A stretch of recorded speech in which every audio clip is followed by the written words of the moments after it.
तो यशवा है मशियाक में मेरा आप सबको शबह शलोम। यहोवा आप सबके साथ हो, आपको बहुत सारी आशीषें और बरकतें दे मेरे प्रियो। यीशु मसीह ने हमें एक बार फिर से ये बड़ा अनुग्रह दिया कि हम कुछ बातों को यीशु मसीह के पवित्र वचन से, पवित्र कलाम से सीखें। और मैं विश्वास करता हूँ कि ये सत्य वचन हमारे जीवनों के लिए एक बड़ी आशीष का कारण होंगे मेरे प्रियो। तो पिछले दिनों में हम बुक ऑफ रेवलेशन के ऊपर, प्रकाशित वाक्य के ऊपर स्टडी कर रहे हैं, सीख रहे हैं। और प्रकाशित वाक्य के अंदर से हमने 79th पार्ट को कवर कर लिया है। आज के भाग में हम उसके 80वें भाग में जाएंगे। 80वें भाग के अंदर से बहुत सारी बातों को, गहराई को, रहस्यों को सीखेंगे। और मैं विश्वास करता हूं कि ये वचन हमारे लिए एक बड़ी आशीष का कारण बनेंगे मेरे प्रियो। तो आज के भाग में हमें सीखना है कि पवित्र लोगों के धीरज और विश्वास का क्या भेद है। क्योंकि जब आप प्रकाशित वाक्य 13 अध्याय उसके 9 से 10 वचन को पढ़ेंगे तो लिखा है, जिसके कान हो वह सुने, जिसको कैद में पढ़ना है वह कैद में पढ़ेगा, और जो तलवार से मारेगा अवश्य है कि वह तलवार से मारा भी जाएगा। पवित्र लोगों का धीरज और विश्वास इसी में है। बाइबल कहती है कि जिसके सुनने के कान हो वह सुने। मेरे प्रियो, सब कोई इन वचनों को ग्रहण नहीं कर सकता, हर कोई इन वचनों को नहीं सुन सकता जब तक हमें स्वर्ग से ना दिया जाए। क्योंकि ये आत्मिक बातें हैं, आत्मिक वचन हैं, और इनको सुनने के लिए हमें आत्मिक कानों की जरूरत है। आज बहुत सारे लोग कान तो हैं लेकिन वो इन बातों को नहीं सुन सकते, उनकी आंखें तो हैं लेकिन इन बातों को वो नहीं देख सकते, उनके पास मन तो है, दिमाग तो है, लेकिन इन बातों को समझ नहीं सकते, क्योंकि ये आत्मिक बातें हैं, आत्मा के वचन हैं। जब तक हमारे पास आत्मिक ज्ञान ना हो, आत्मिक आंखें, आत्मिक कान ना हो, आत्मिक मन न हो, हम इन बातों को कभी भी समझ नहीं सकते मेरे प्रियो। इसलिए इन वचनों को समझने के लिए हमें आत्मिक ज्ञान चाहिए, हमें आत्मिक आंखें चाहिए, हमें आत्मिक मन चाहिए मेरे प्रियो। तो प्रकाशित वाक्य 13 अध्याय उसके 9 से 10 वचन कुछ भेद की बातों को, रहस्य की बातों को खोलता है, प्रकट करता है, बताता है मेरे प्रियो कि जिसके कान हो वह सुने कि आत्मा कलीसियाओं से क्या कहता है। जिसको कैद में पढ़ना है वो कैद में पढ़ेगा, जो तलवार से मारेगा वो अवश्य है कि तलवार से मारा जाएगा। पवित्र लोगों का धीरज और विश्वास इसी में यीशु मसीह ने कहा था कि सच में जैसा चाहते हो कि लोग तुम्हारे साथ करें वैसा ही तुम भी उनके साथ करो। क्योंकि जिस नाप से तुम नापते हो उसी नाप से तुम्हारे लिए नापा जाएगा। जो तलवार चलाएगा वो तलवार से ही मारा जाएगा, जो लड़ाई करेगा वो लड़ाई में ही घात किया जाएगा। जिस नाप से तुम नापते हो उसी नाप से तुम्हारे लिए भी नापा जाएगा। याद रखें, यदि हम प्रेम का बीज बोते हैं तो प्रेम को ही काटेंगे। अगर हम दया का बीज बोते हैं तो हम दया को काटेंगे, क्योंकि बाइबल कहती है जिसने दया नहीं की उसका न्याय भी बिना दया के होगा, क्योंकि दया न्याय के ऊपर जयवंत है। जो क्षमा का बीज बोते हैं वो माफी का फल काटेंगे मेरे प्रियो, क्योंकि जिसने माफ नहीं किया उससे भी माफी नहीं मिलेगी। बाइबल इन बातों को बताती है और वचन कहता है पवित्र लोगों का धीरज और विश्वास इसी में है कि वो भलाई करते रहे, वो यहोवा की आज्ञाओं को मानते रहे, वो यीशु मसीह की गवाही देते रहे। क्योंकि इस पृथ्वी के ऊपर प्रकाशित वाक्य 13 अध्याय बताता है कि अधर्म बहुत बढ़ जाएगा, पाप का लेवल, गुनाह का लेवल बहुत बढ़ जाएगा और लोगों के जी में जी नहीं रहेगा, प्रेम ठंडा पड़ता जाएगा। आज देखिए मसीहत के अंदर लोगों का प्रेम मसीह के प्रति ठंडा पड़ चुका है, प्रार्थना का जीवन बिल्कुल सूख चुका है, वचन का जीवन बिल्कुल सूख चुका है। इंसान अपने जीवन की भाग दौड़ के अंदर, अपने घर गृहस्थी के अंदर, अपने कामों में, अपने जीवन की चिंताओं में सुस्त हो चुका है। जैसे कि यीशु मसीह ने कहा था, सुस्त है, सारा दिन बस वो अपने बारे में सोचता है, अपनी चीजों के बारे में सोचता है, अपनी जरूरतों के बारे में सोचता है, लेकिन वचन के बारे में सोचने के लिए, प्रार्थना में यीशु मसीह के साथ समय बिताने के लिए आज उसके पास समय नहीं है। और उसके जीवन में आज गुनाह है, पाप है, बदकारी भरी हुई है। और पाप के कारण इंसान टुकड़ों का भिखारी हो जाता है। कभी वो इधर जाता है, कभी वो उधर जाता है, वो डाउन होता जाता है, वो गिरता जाता है। लेकिन फिर भी कभी भी वो यहोवा के पास नहीं आता, वो यीशु मसीह के पास नहीं आता, जो सबको देने वाला है, जो सबकी जरूरतों को पूरा करने वाला। वो कहता है मेरा हाथ छोटा नहीं है, मेरे कान भारी नहीं है, पर तुम्हारे जीवन में गुनाह है, तुम्हारे जीवन में पाप है, इसलिए मैं तुम्हारी जरूरतों को नहीं पूरा कर पा रहा, मैं तुम्हारी सहायता नहीं कर पा रहा। इसलिए मेरे प्रियो, बाइबल बताती है इस पृथ्वी के ऊपर अंत के दिनों में बुराई बढ़ जाएगी, पाप का लेवल बढ़ जाएगा, तलवार चलाए जाएंगे, वेपन्स चलाए जाएंगे, वायरसेस आएंगे और भिन्न भिन्न प्रकार की चीजें होंगी।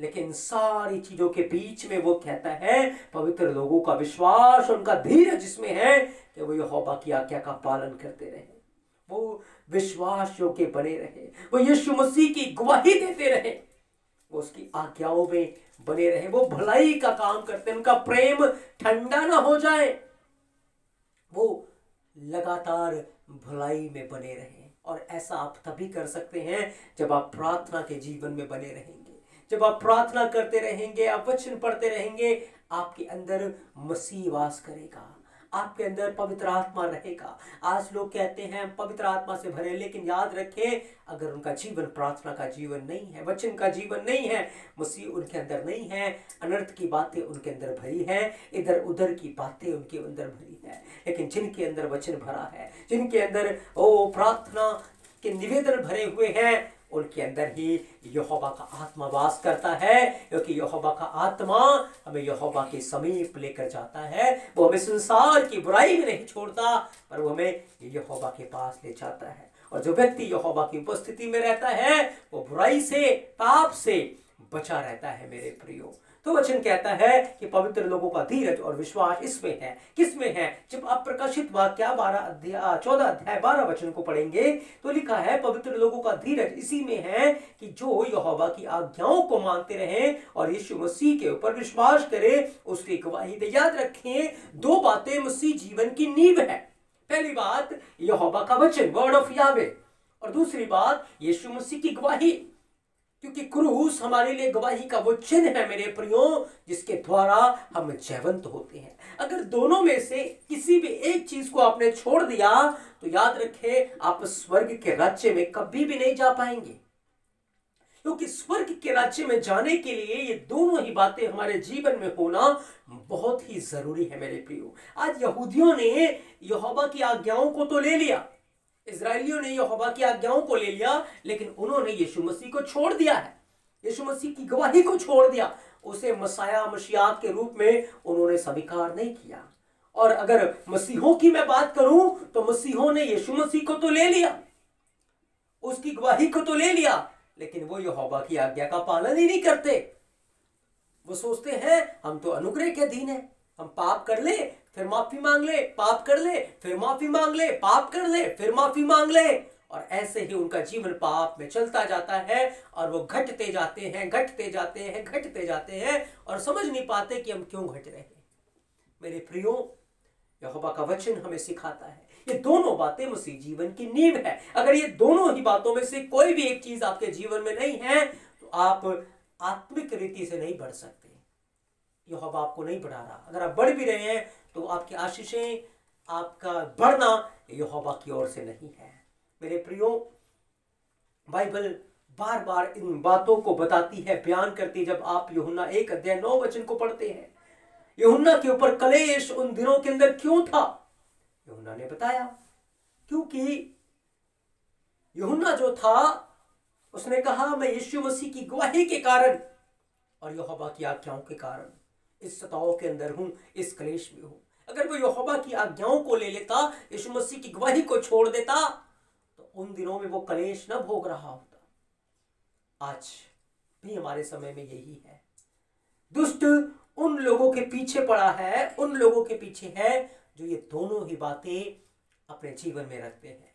लेकिन याद रखिए, जिन व्यक्ति के जीवन में ये दोनों ही बातें हैं, दुष्ट उनका कुछ भी नहीं बिगाड़ सकता, उनको वो छू भी नहीं सकता मेरे प्रियो, क्योंकि यहोवा का बाड़ा उनके जीवन के चारों ओर बना रहता है।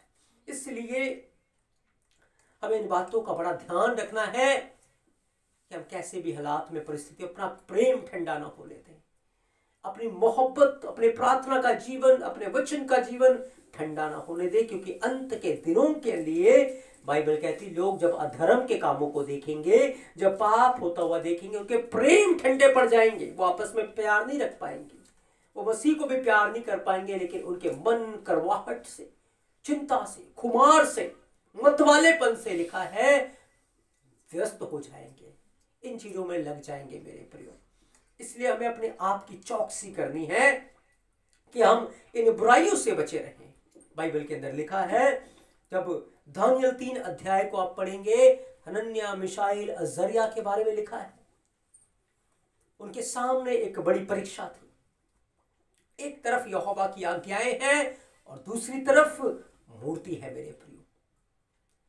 राजा ने यह हुक्म निकलवा दिया कि जो कोई इस मूर्त के आगे दंडवत नहीं करेगा, वो धधकते हुए आग की भट्टी में डाला जाएगा।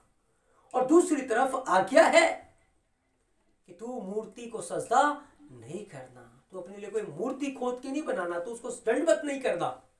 मेरे प्रियो, हनन्याह, मिशाइल, अजर्या ने उसकी आज्ञाओं को थाम लिया, यहोवा की आज्ञाओं को पकड़ लिया। राजा ने कहा कि अगर तुम इसी समय उसको दंडवत करने के लिए तैयार हो तो बच जाओगे, लेकिन हनन्याह, मिशाइल, अजर्या ने कहा, हम इसके बारे में तुझे उत्तर देना भी अच्छा नहीं समझते। हमारा यहोवा जो हमें आग की उस भट्टे से बचा सकता है, वो तेरे हाथ से भी हमें बचा सकता है। यदि वो नहीं भी बचाएगा तब भी हम उसकी आज्ञाओं में बने रहेंगे, हम उसकी आज्ञा का पालन करेंगे। मेरे प्रियो, ऐसे ही भयानक समय हमारे जीवनों के ऊपर भी आ सकते हैं, परिस्थितियां आ सकती हैं। उस समय अगर आप उसकी आज्ञा का पालन करेंगे तो याद रखें, आप अपने प्राणों को बचा लेंगे। लेकिन अगर उसकी आज्ञाओं को ठुकरा देंगे, प्राणों को बचाने के लिए जाएंगे, तो आप अपने प्राण को खो देंगे, क्योंकि यीशु मसीह ने कहा, जो कोई अपने प्राण बचाएगा वो उसे खो देगा। यदि तुम मनुष्य के सामने मेरा इनकार करोगे, मुझसे लज्जाओगे, तो मैं भी जब अपने बाप के राज्य में अपने स्वर्गदूतों के साथ आऊंगा तो मैं भी तुमसे लज्जाऊंगा, मैं भी तुम्हारा इनकार कर दूंगा।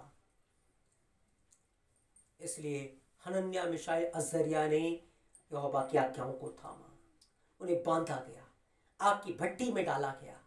लेकिन याद रखें, आग की भट्टी ने उनके बंधनों को जला दिया, लेकिन वो उन्हें नहीं जला पाए। जिन लोगों ने अपने प्राण बचाना चाहे, मूर्ति को दंडवत की, लिखा है वो जल मरे, जो हनन्याह, मिशाइल, अजर्या को आग की भट्टी में डाल रहे थे। लेकिन हनन्याह, मिशाइल, अजर्या के बाल भी नहीं जले, उनके मोजे भी नहीं जले, क्योंकि याद रखें, जो यहोवा की आज्ञा का पालन करते हैं, वो यहोवा की करुणा से घिरे रहते हैं, यहोवा की दया से घिरे रहते हैं। उनके स्वर्गदूत उसको छावनी किए हुए बचाते हैं मेरे प्रियो। स्वर्गदूतों ने उसे घेर रखा था, पुत्र यीशु मसीह ने उसे घेर रखा था। कौन उसका कुछ बिगाड़ सकता है? इसलिए मेरे प्रियो, अपने प्राणों को बचाने के लिए वचन से ना पीछे हटे, यीशु की गवाही देने से ना रुके, पर प्राणों को त्यागे। मसीह के लिए जो अपना प्राण देगा, देखा वो इसे पालेगा, वो उसकी रक्षा करेगा अनंत काल के लिए, अनंत जीवन के लिए मेरे प्रियो। इसलिए अपना जीवन ठंडा ना करें, सुस्त ना करें, पर प्रार्थना में, वचन में अपने जीवन को लौलीन रखें मेरे प्रियो, ताकि आप यहोवा में आशीषित होने पाए। दानियल के समय में भी यही हुआ मेरे प्रियो। राजा ने हुक्म निकलवा दिया कि जो कोई राजा को छोड़ 1 महीने किसी और से प्रार्थना करेगा, शेरों की मांद में डाला जाएगा। लेकिन दानियल को यहोवा की आज्ञा का पता है, उसने भी आज्ञाओं को पकड़ लिया। और वचन कहता है, जब उसे शेरों की मांद में डाला गया, यहोवा के स्वर्गदूतों ने उसे घेर रखा था। शेर उसे छू नहीं पाए, शेर उसका कुछ नहीं बिगाड़ पाए, लेकिन जिन्होंने उसकी चुगली खाई थी, लिखा है उन्हें बाहर ही कच्चा चबा गए, उनकी हड्डियां भी चबा गए मेरे प्रियो। याद रखें, जो अपने प्राण को बचाना चाहेगा उसे खो देगा, और जो यीशु के कारण अपने प्राण देगा वो उसे बचा लेगा मेरे प्रियो। इसलिए आज प्रकाशित वाक्य 13 अध्याय उसके 9 और 10 वचन के अनुसार हमारी बुद्धिमत्ता, हमारा विश्वास, योग्यता, हमारा ज्ञान, हमारा धीरज इसमें है कि हम उसकी आज्ञा का पालन करें। परिस्थितियां चाहे कैसी भी क्यों ना हो, लोग हमें सताएं, कुछ भी कहें, हम यीशु की गवाही देते रहें। हम चुप ना हो उसकी गवाही देने से। हम जहां जहां जाएं यीशु की गवाही देते रहें। हम यहोवा की आज्ञा का पालन करते रहें, क्योंकि जो इन दोनों बातों में बना रहेगा वो अपने आत्मा की रक्षा करता है अनंत जीवन के लिए। वो मसीह के राज्य में अनंत काल के लिए उसके राज्य में रहेगा।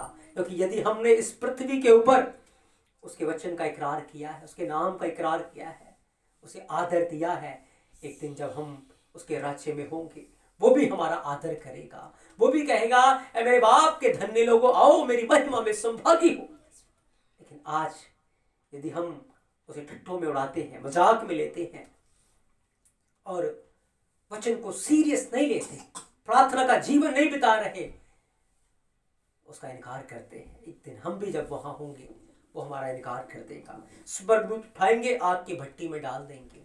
मेरे प्रियो, आज हमारे लिए मौका है। आज हमारे लिए वचन एक अनुग्रह की दरवाजों को खोल रहा है। अनुग्रह को जाने ना दें, इन वचनों को अपने हृदय में जगह दें, इन वचनों को अपने हृदय में रखें और हर परिस्थिति में, हर हालात में आप यहोवा की आज्ञा का पालन करें। आप मसीह यीशु की आज्ञा का पालन करें और यीशु मसीह की गवाही देने पर स्थिर रहें। प्रकाशित वाक्य 20:4 में लिखा है, एक बड़ी भीड़ वहां थी, उनके सिर यीशु मसीह की गवाही और यहोवा की आज्ञा के कारण काटे गए थे। लिखा है वो पहले पुनरुत्थान में पुनरुत्थान हो गए और युगानुयुग के लिए अब वो राज्य करेंगे। लेकिन जिन्होंने उस पशु की छाप ली, जिन्होंने मसीह का इनकार किया, अनंत काल के लिए वो आग के धधकते हुए भट्टे में डालेंगे। हमेशा वो जलते रहेंगे, वहां का कीड़ा मरता नहीं है, वहां की आग बुझती नहीं है।